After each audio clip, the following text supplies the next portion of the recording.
talk today about, well, the title is Learning and Doing, the Social Anthropology of Navigating a Research Career and Participating in an Academic Community. It's a bit of a mouthful, but the title is adapted actually from my PhD, which I started 20 years ago in 2002. So my original thesis was called Learning and Doing, the Social Anthropology of Innovation in a Large UK Organisation. And today I really wanted to reflect a little bit on the process of navigating the PhD itself, and also kind of an academic career as well. So just to give you a little bit of background on my own PhD, as I said, I started in 2002. It took me 4 years until 2006. So I studied economic geography at the University of Durham in the northeast of England. I actually, in the UK, if you don't know, we tend to have kind of 3 years of funding for PhD research. So the first year you do a lot of reading, and then at the end of the first year, you try to develop a research proposal, which you have to present to the faculty, and then it's kind of pass or fail in terms of being able to progress with the rest of your PhD and get full kind of PhD status. So I failed my upgrade. I think I took it after about 6 months, so I took it quite early, but I then had to resubmit it. And then eventually I was able to carry on with my PhD. And the real focus of my own PhD was empirically, was to spend 9 months working in Royal Mail, which is the national postal provider in the UK. So the collection and delivery of mail to addresses across the whole of the United Kingdom, some 30 million addresses. And I worked in their marketing department in central London, in Covent Garden. If you know London, it's a very nice part of central London where all the theatres are. And I spent 9 months there working in an office and trying to understand different sources of organisational learning. And I think the reason why I wanted to, I guess, talk about my PhD again today, although it's a long time ago, was that I very recently got a revise and resubmit for an empirical chapter from my thesis, chapter 6 of 7 chapters, which I need to submit by June of this year. So quite a lot of time has passed. It took me a long time to kind of get to that stage with this paper, but I think it just goes to show it's important to be persistent with your PhD, but then also afterwards as well. Okay, so I'm going to, I think, talk a little bit about being in daunting spaces to begin with, because I think undertaking a PhD is quite a daunting experience. So this might not look too daunting to you, these pictures, but for me, they were quite daunting. So this is where I worked when I went to Royal Mail in central London. This was their marketing office. So this is the entrance to that office on the left-hand side. And then basically you go up these stairs and then you get to an open plan office, which is where I worked. This isn't the actual office where I worked. I used to have a photo of it, but I can't find the open plan office photo now, but I picked something suitable from the internet. But for me personally, this was quite a daunting idea of actually going into an organization as a PhD student. It was my first experience, and pretty much my only experience, I think, of actually working in an industrial setting, in a publicly owned company, and not just being in a university, which is where I've always been. So on my first day in central London at this office, this was kind of my experience, which I wrote about a bit in my thesis. And I think the daunting nature of it should be quite clear. So I say, I arrived at the marketing office in London for 9 o'clock on my first day.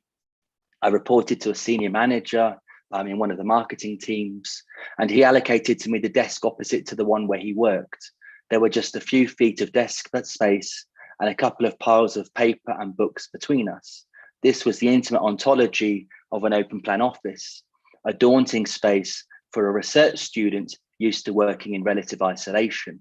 However, and there's usually a however in these situations, I was able to observe activities and conventions across the entire office, from the entrance immediately to my left to the comings and goings at the coffee machine in the far right-hand corner of the office.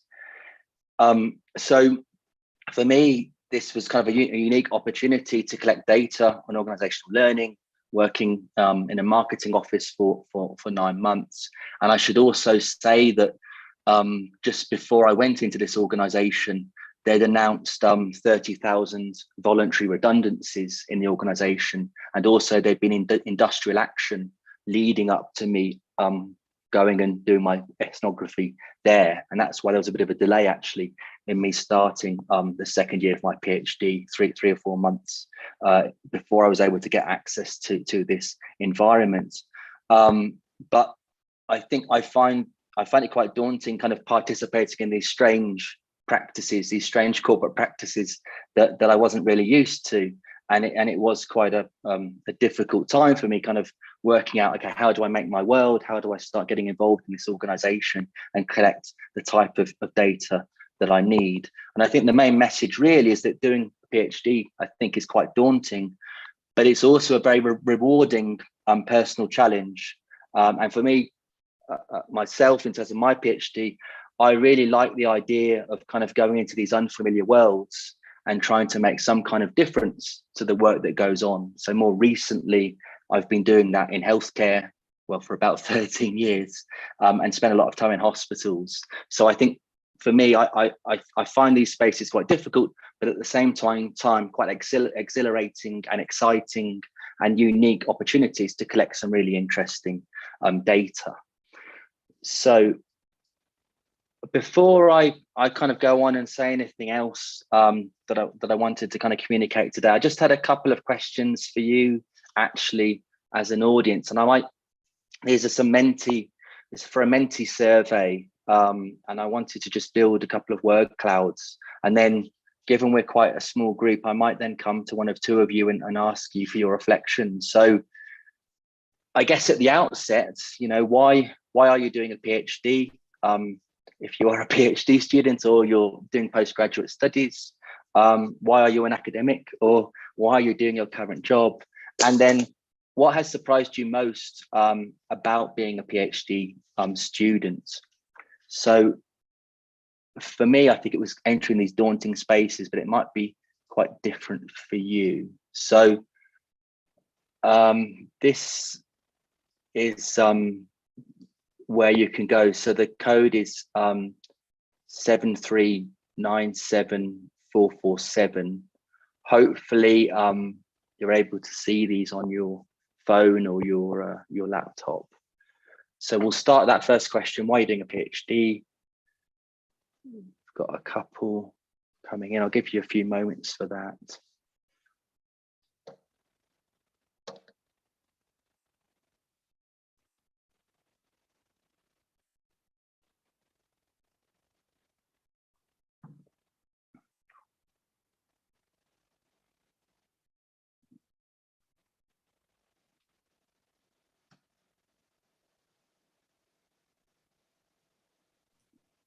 And what do you think about the Daunting spaces in the isolation of COVID-19? Because maybe it's another kind of Daunting space, no? Be completely alone.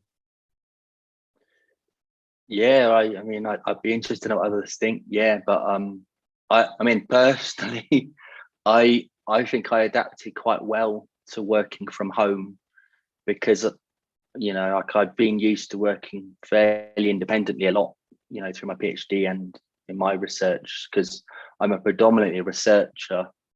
And then since I've been at Los Andes, I started teaching as well. And research, I think in the UK, a lot of it was already done on the internet.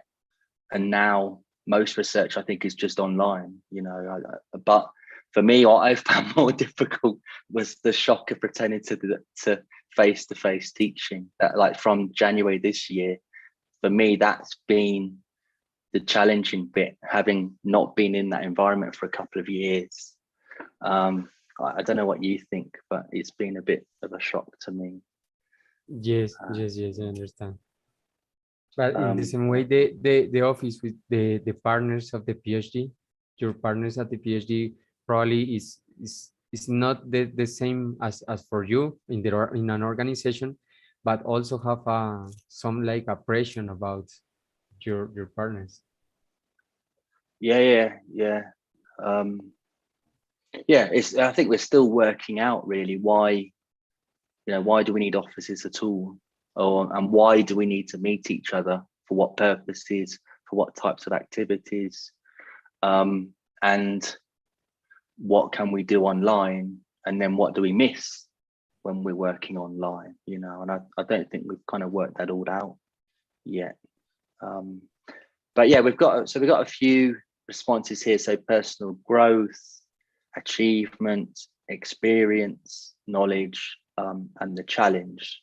So great. I probably started my PhD with these types of ideas as well. Hopefully when I move on to the second question, you can see this. And this is what I'm really interested in, really, is what has surprised you most about being a PhD student? Again, three words. What are there things that were completely unexpected? You just didn't anticipate at all? I'm really interested to know what you think about this question.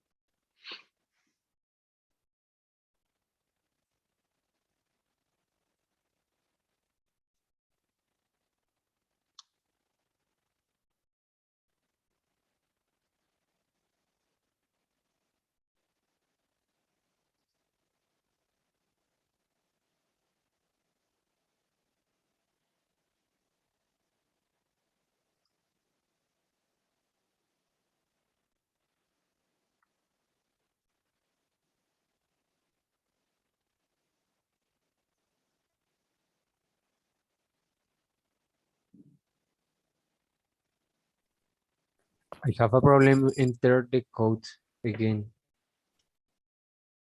Oh, Can you share the QR, please? yeah, sorry. Um,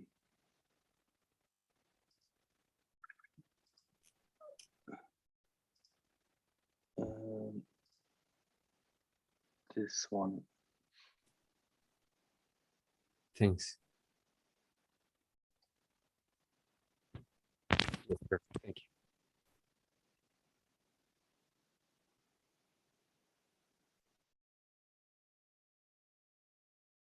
Hopefully you can see the second question. I'll go back to the.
Okay, I'm glad no one said like how easy they thought it was.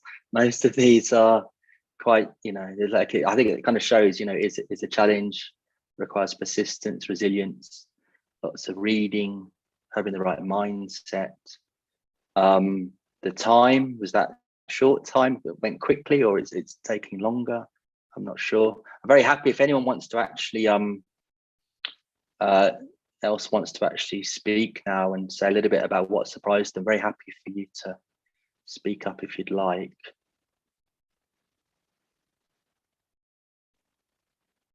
Okay, so I'm gonna go back to the. Thank you very much for that. I'm going to go back to the slides now. Okay, so I guess it was interesting to get your perspectives. It'd be great maybe to have a more discussion about this later on as well, beyond those kind of opening questions. But I think over the last 20 years, seems a very long time.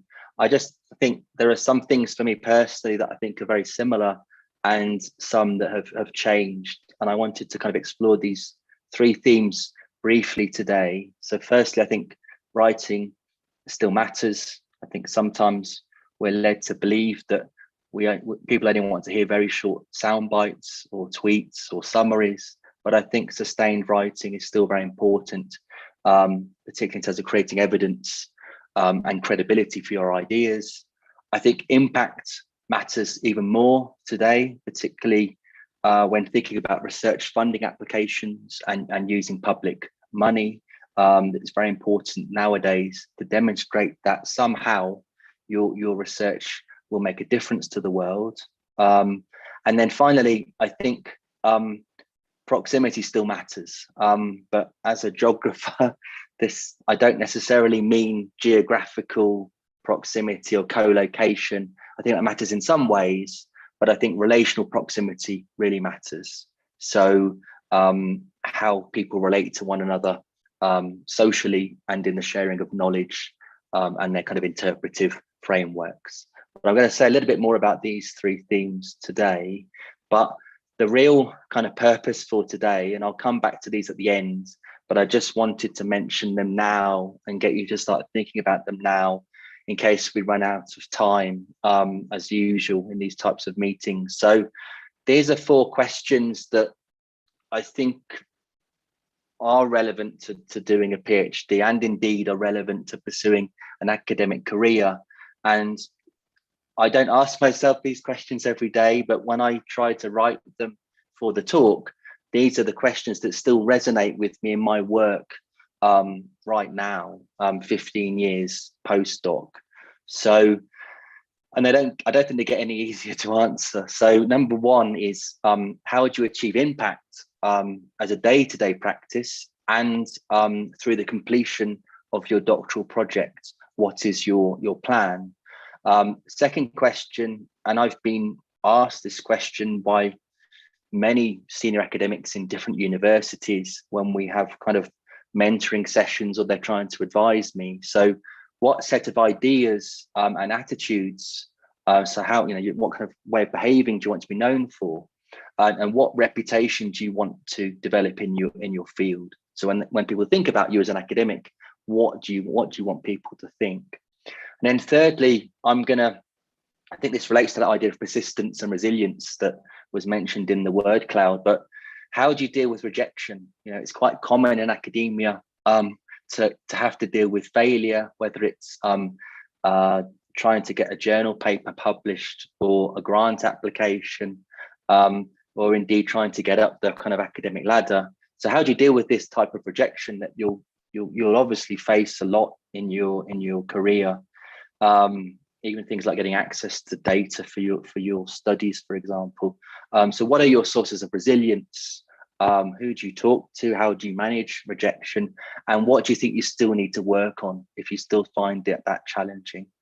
And then finally, I guess this is about trying to, I guess, be resilient. So how are you challenging yourself and others if you see yourself as in a leadership role? Are you putting yourself into daunting spaces or situations, at least from time to time? So I don't, as I said, for my PhD, I didn't really relish having to go into the field and working in this marketing department. But for me, in the end, that was absolutely critical for the completion of my PhD and to get the relevant data, and actually find that kind of experience quite exciting and exhilarating. So I think we'll return to those questions at the end, but I just wanted you to have them in mind as I work through the next few slides, and then we can come back to them. And I'd really like to get your views on these questions. But I'm going to carry on now with those 3 themes. So firstly, writing still matters. So when I began my PhD in Durham, we had a few workshops. We didn't have formal classes as you have here, but we did have workshops where, as a group of PhD students, from Durham and actually another university, Newcastle. We'd get together and had various workshops with academics. And one of them said to talk to us about the importance of delving deep into the literature. I'm sure you're familiar with this idea during the first year of your PhD, but I just think it's so critical.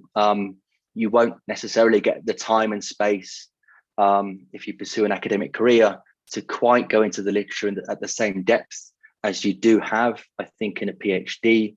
And for a PhD, really I guess the ultimate measure that's used, I think, still is, does this piece of work contribute to knowledge? Does it somehow add to the body of literature on this or that topic, depending on your focus? And it's very difficult to make that claim for your thesis, and indeed for any journal paper you write later, if you don't understand what's already known in your field. And you do that by reading others' work and indeed learning from the way that other people express themselves and write.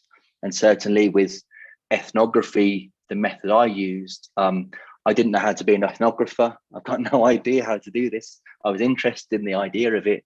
And I didn't really learn about it by reading textbooks. I actually read other ethnographies, so other ethnographic books and articles, particularly the work by John Law, for example, at Lancaster. So I think you learn a lot from reading about other people's experiences, not just the textbook. So that would be my first kind of point there.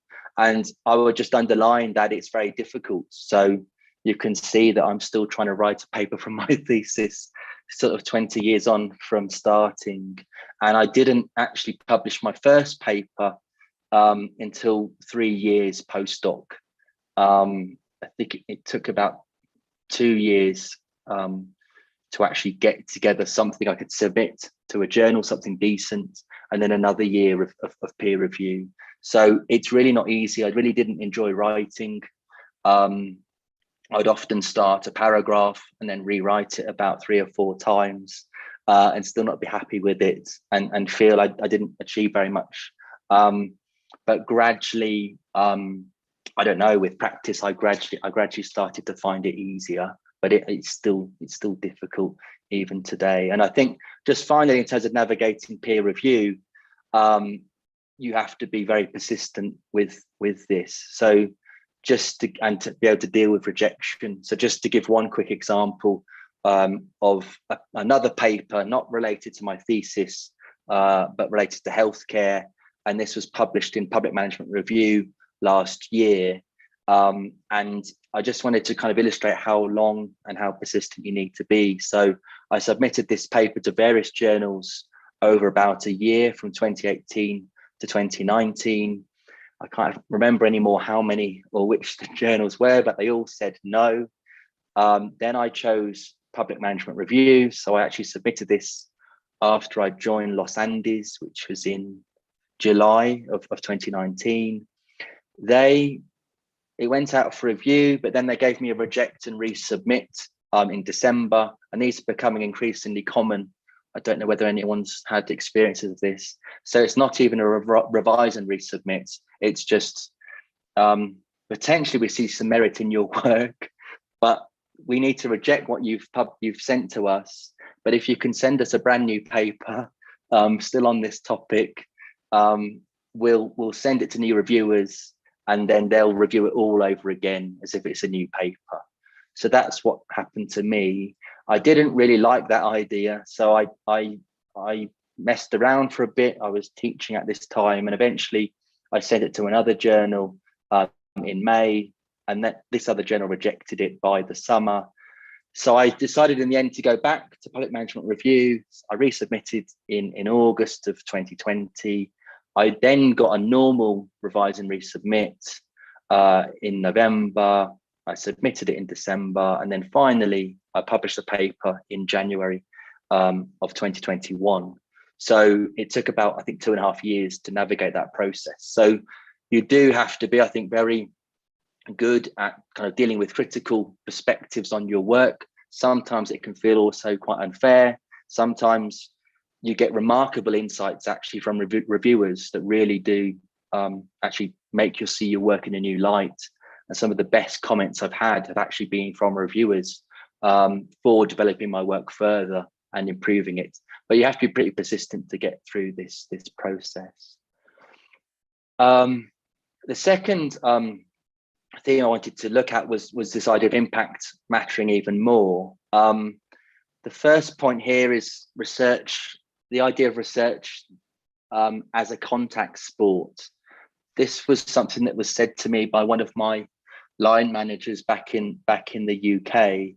And I think it very much underlies the idea that research should be applied, right? I mean, I was working in a department of applied health research at the time, but it isn't necessarily just about participating in an academic debate, contributing to journals, but also this idea that research involves talking to people, involves going out into the world, interviewing people, perhaps speaking to stakeholders, whatever your setting is, about what research will be useful to them, what research questions will be useful to them, and then also understanding their particular context and the potential to have an impact on their particular environment. So not just being kind of in the ivory tower, as we call it, but going out into the world and trying to make a difference through research.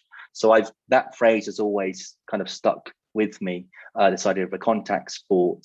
And it's also very important for research funding as well, as I alluded to earlier. To get research funding, I think you need to show some kind of pathway from the work you do, the inputs you do, through to impact. And these are just extracts from 3 different application forms for research funding.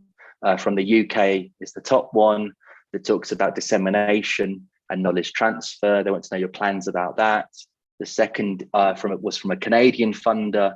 They wanted to know about your knowledge translation plans. And finally, the final request there from a funder is from tenacious, an application form there asking about the impact of your research as well. They all use slightly different terminology, but they really want to just know how you're going to kind of change the world through your work.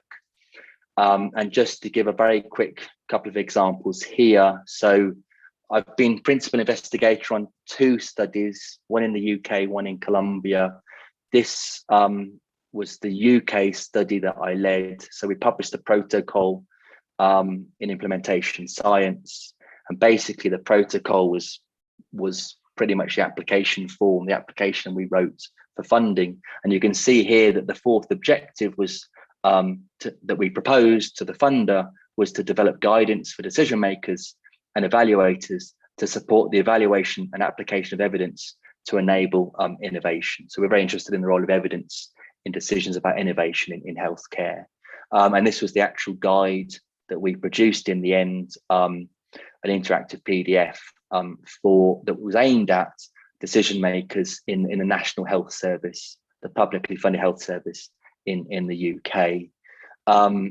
So that's just one example. And then the second one is the work I did looking at responses to COVID-19 in Colombia, and the coordination of changes to adapt the health system to the kind of pressing needs around COVID-19.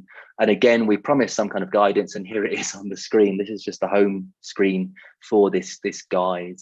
And really, it was a further iteration of the guidance that we produced for the UK work. If anyone's interested in either of these guides, do let me know, and I can share the links to them. And then finally, I'm not going to go into this example in any detail. This is actually an example from the public management review paper that took a long time to be published.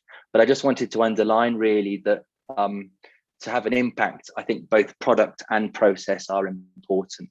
I mean, I don't know how many of you are familiar with the knowledge mobilization literature, but it talks a lot about how and how not research evidence has an impact on policy and practice, and it's been particularly influential in the healthcare sector.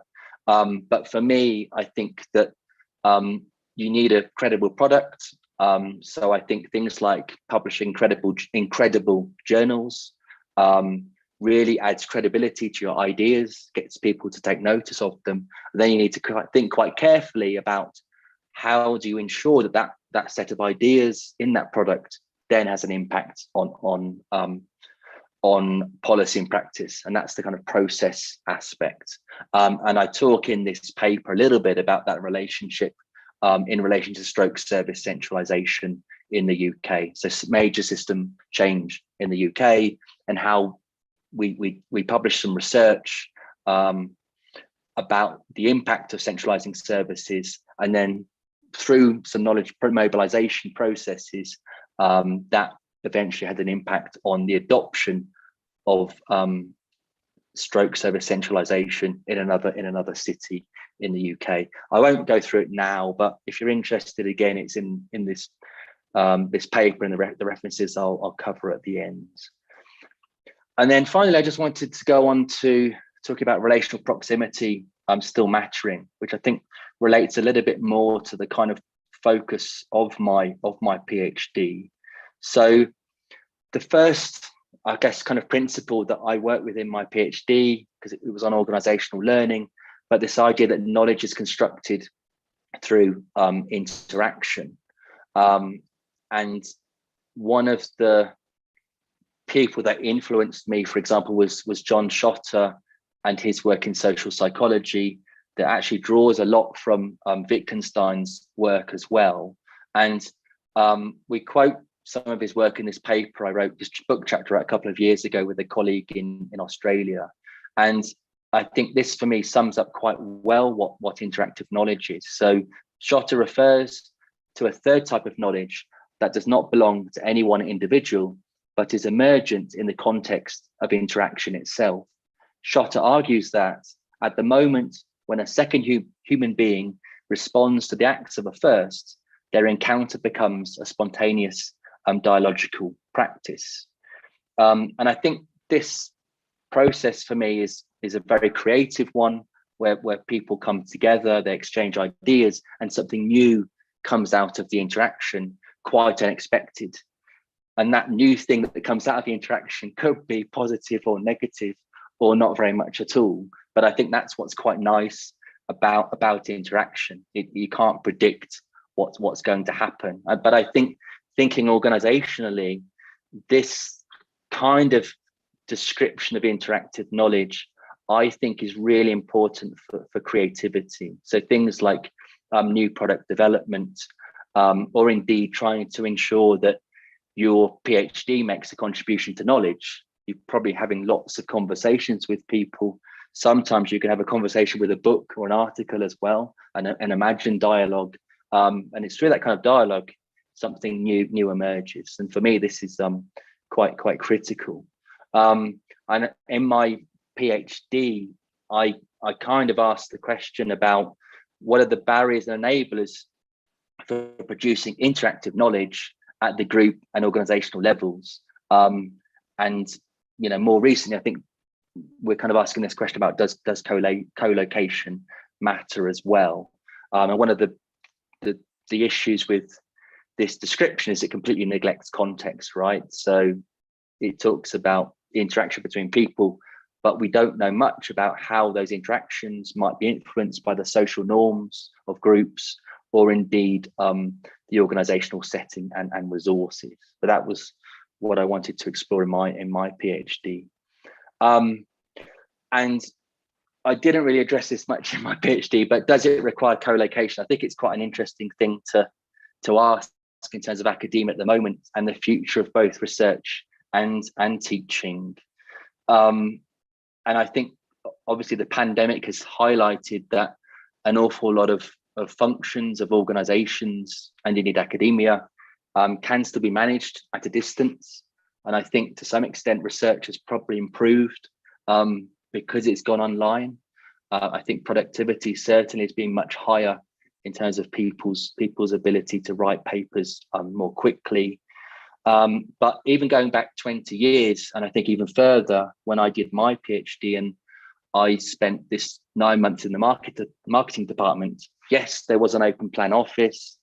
We had maybe learning workshops, away days, face-to-face meetings, but also there was lots of telemediated communication as well. Telephone was very important, email was very important, and organizations for a long time have worked with other organizations and hasn't necessarily relied on co-location. So I'm interested to kind of think about that kind of particular that creativity where two people are sharing ideas and you're hoping something new comes out of that dialogical practice.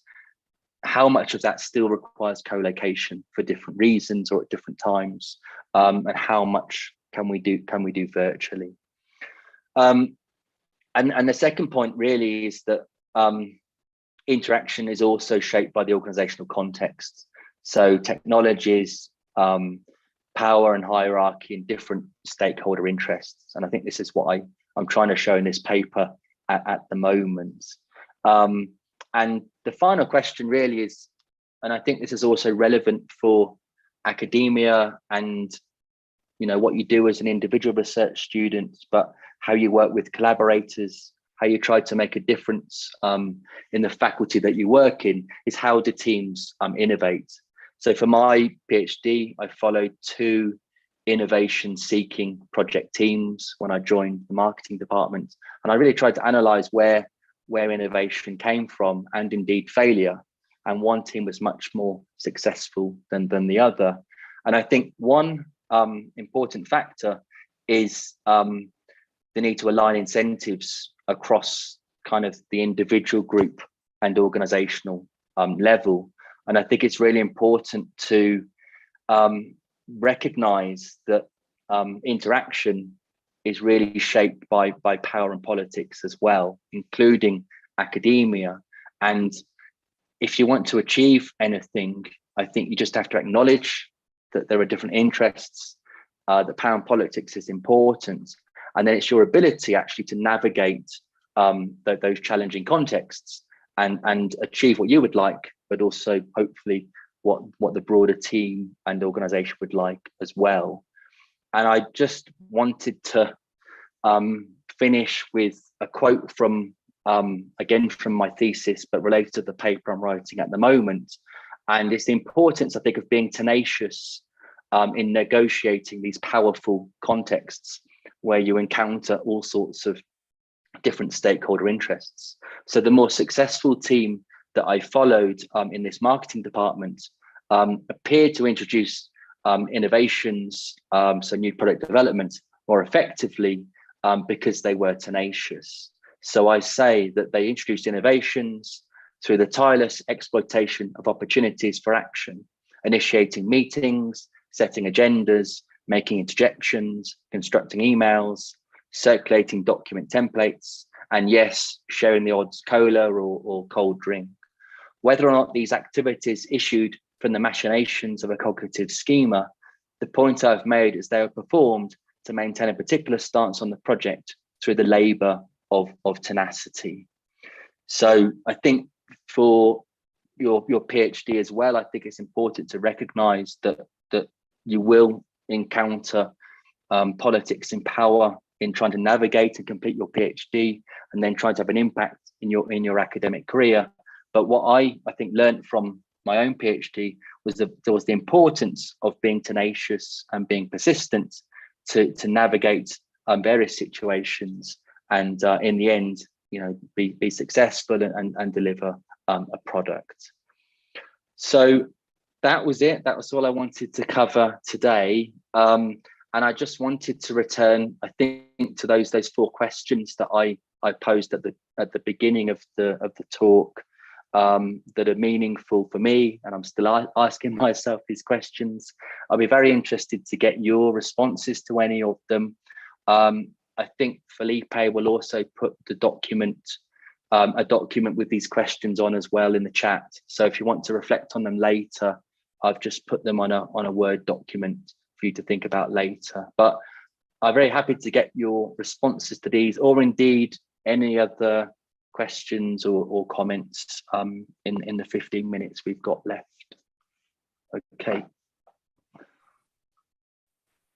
Thank you very much, Simon, for your talk. Just a reminder, this is one of the doctorate talk in the PhD of management after the 15 years of the program. So we the program decided to continue this doctoral talk with professors, students, and graduate students now. So before other question, I have a specific question for you now. Is the first one for you? How do you achieve impact as day-to-day practice? Because, for example, for me, I sometimes think that I have no impact every day because learning, reading all day, many days, I think it's not an impact for the world. So what do you think about the first one specifically? Well, this is where Felipe, this is where I want to learn from other people, because I'd like to know. I think I face similar challenges with achieving impact, but I don't know. I think you end up in a lot of meetings. If you're, I think whatever job you do, and I think being a student as well, you end up in a lot of meetings and a lot of initiatives. And it's quite easy sometimes just to see your job as, okay, I'm attending these meetings, I'm participating, I'm replying to emails. But I think you have to still have a very clear picture of, what contribution you want to make, because yes, those initiatives are important, but you still have to, I think, prioritize. For me, you have to prioritize products, and milestones. So if you're working on a PhD, thinking about writing, what progress can I make each day with this particular chapter, or moving forwards with getting into the field or data collection. And the same for me, like I'm trying to write papers, and for me it's about products. Can you submit journal papers? Can you submit conference papers? Can you submit grant applications? It's easy to put them at and can you learn another language like Spanish, right? But it's easy to put these things at the kind of on the list every day, but not get around to them because you're going to the meetings and emails. But I would personally, I would always try to prioritize somewhere in the day those impactful products, because if you don't, weeks and months can go by and it's still on your list and it hasn't happened. And for me, I've always been really, at the time it's been painful if you've been trying to write something for a deadline, but once you've done it, you're so happy about it when you get the result later, months later, a year later, it's worth it. So I would think about products and not neglect, why you're doing a PhD or why you're doing your job in amongst all the other administration and bureaucracy and kind of calls on your time. But I'd be interested to know what others think and learning from other people. Okay, Simon, thank you very much. There are other questions for the public. Well, yeah, I would like to participate in this kind of in the first question. Actually, defining impact to me is actually very difficult, because I have come to my own conclusion in my journey through this PhD process, is that more than looking at it as just as a program or as an educational level that I'm attaining to get or something like that, is that I'm doing this for the skills of doing a researcher, to become an actual researcher, to understand and to know what doing research is and how can I do it, how can I identify research processes and the products or the things that I can make being a researcher. And after that, then the impact is actually very diverse. I mean, I as a researcher, I can make impact by publishing research, as for example, Simon was saying, like generating products, right? Research products like a paper, an article, a book, or something like that.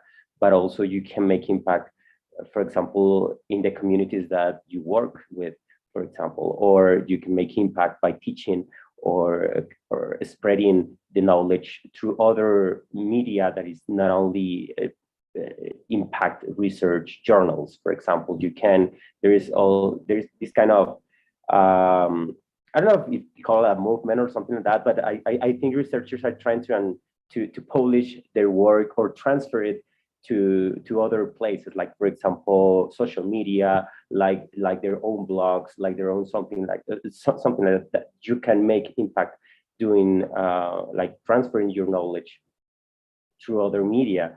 And I think that, at least for me, trying to understand what kind of impact I'm trying to generate with my skills of researcher, it has been a huge difference in doing my PhD, because in dark times by doing the PhD, you try to remember your motivation, and when your motivation is like publishing a paper, at least for me, it is not a good one. Like to me, publishing a paper, it is just okay, cool.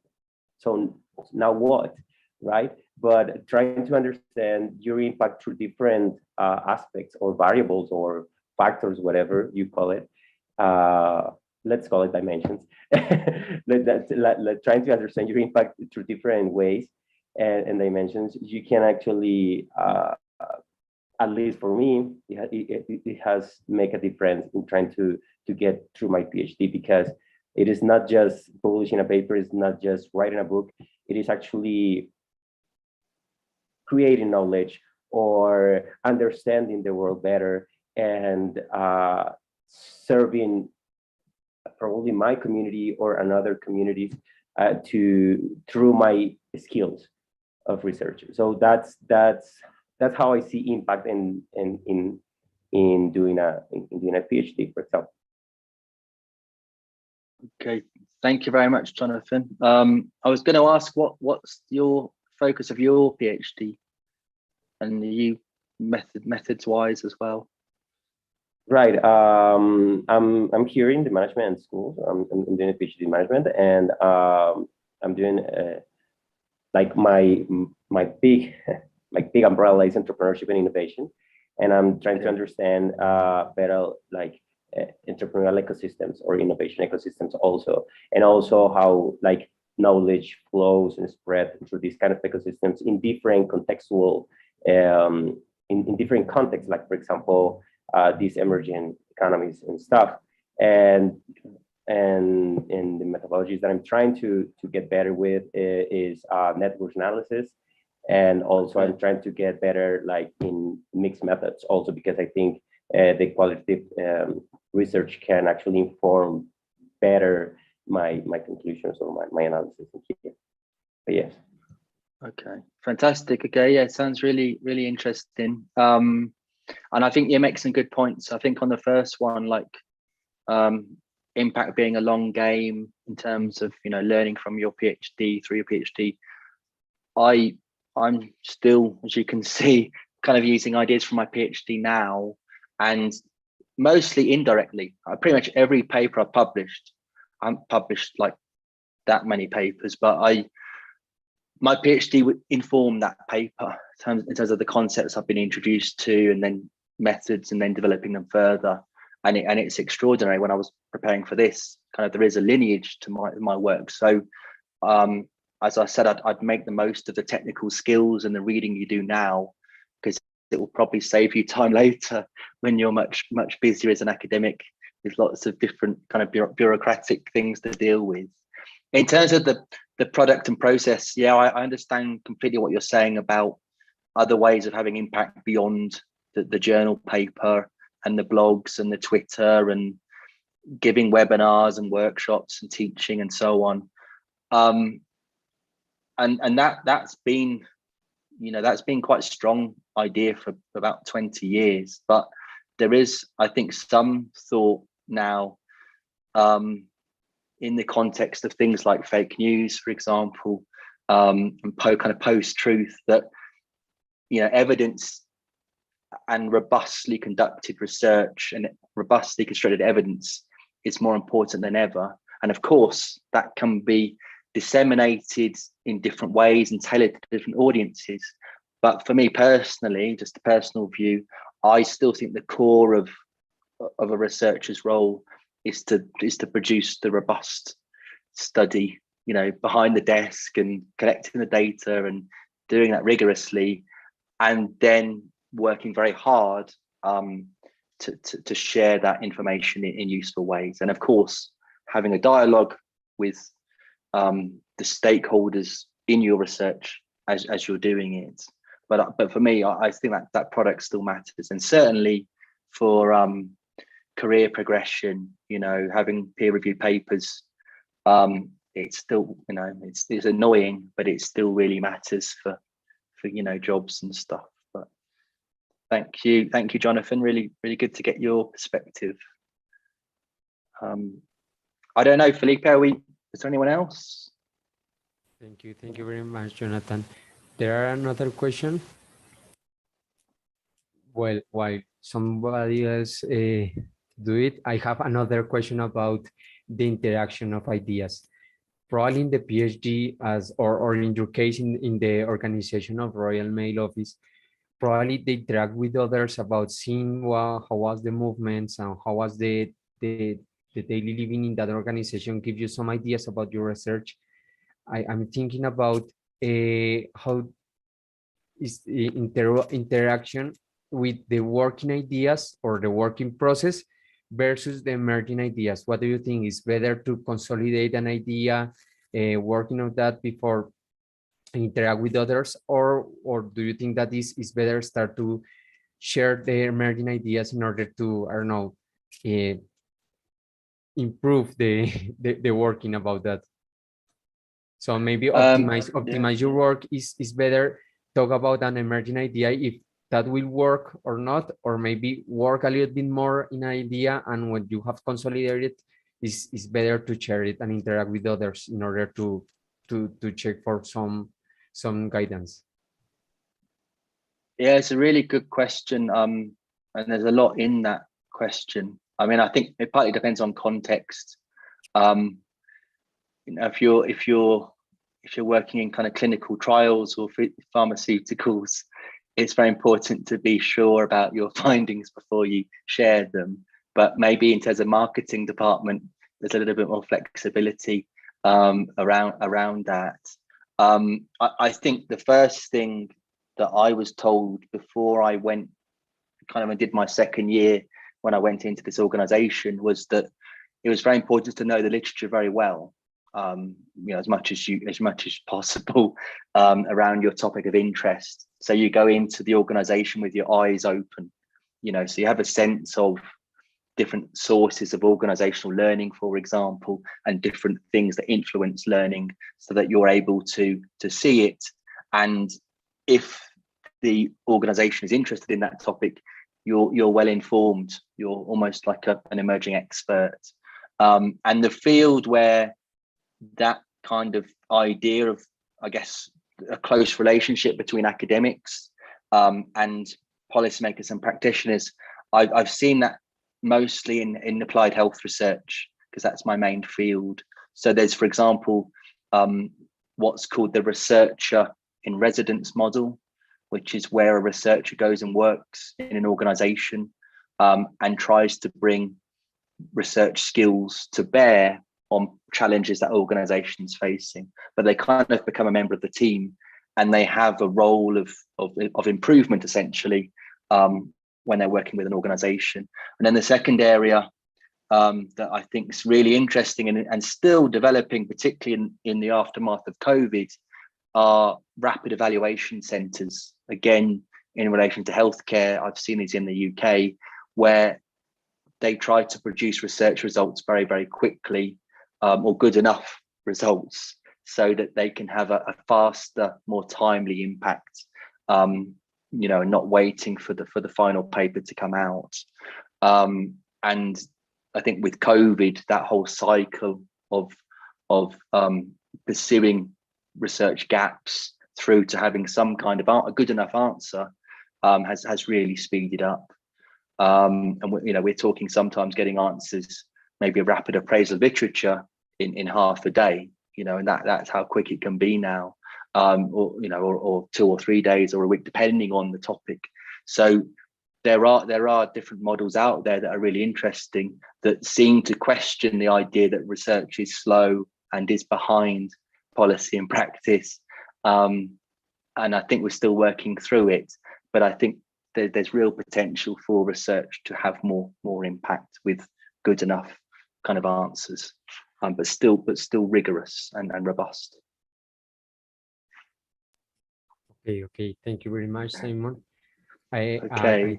I think there are no more questions for the moment, and respecting the time.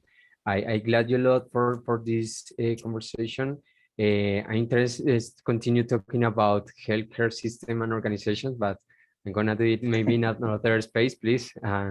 Of course, yeah. So thank you very much, Simon, and for all the attendance people. We will continue with this doctorate talk next month.